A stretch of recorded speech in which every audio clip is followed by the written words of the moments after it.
Hiling ng kampo ni dating Pangulong Rodrigo Duterte na i-disqualify ang dalawang judge na humawak sa kanyang kaso, ibinasura ng International Criminal Court Plenary of Judges. Ayon sa ICC Plenary of Judges, unanimous o lahat ng hukom ay nagdesisyong ibasura ang hiling ng dating Pangulo. Nakatakda raw ilabas sa mga susunod na araw ang buong dahilan sa desisyon. Noong Mayo, hiling ng kampo ni Duterte na gusto nilang mapalitan sina Judge Rain Alapini Gansu at Judge Maria del Socorro Flores Liera. Git nila na kompromiso na ang impartiality o pagiging patas ng dalawang judge bago pa mandinggin ang panig ng dating Pangulo. Permanenteng solusyon sa energy crisis sa Siquijor, ipinagutos ni Pangulong Bongbong Marcos na ayusin sa loob ng 6 na buwan.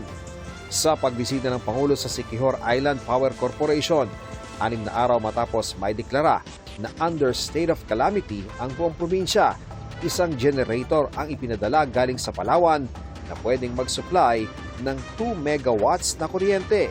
Asahan daw na magiging normal na ang supply ng kuryente sa lalawigan sa katapusan ngayong linggo o sa susunod na linggo. So that 6 months from now, we do not have to resort to the emergency gensets. Now we have to think about fuel supply. Now we have to think about the development of even the transmission lines. Para sa GMA Integrated News, ako si Ian Cruz, ang inyong saksi. Mga kapuso, maging una sa saksi.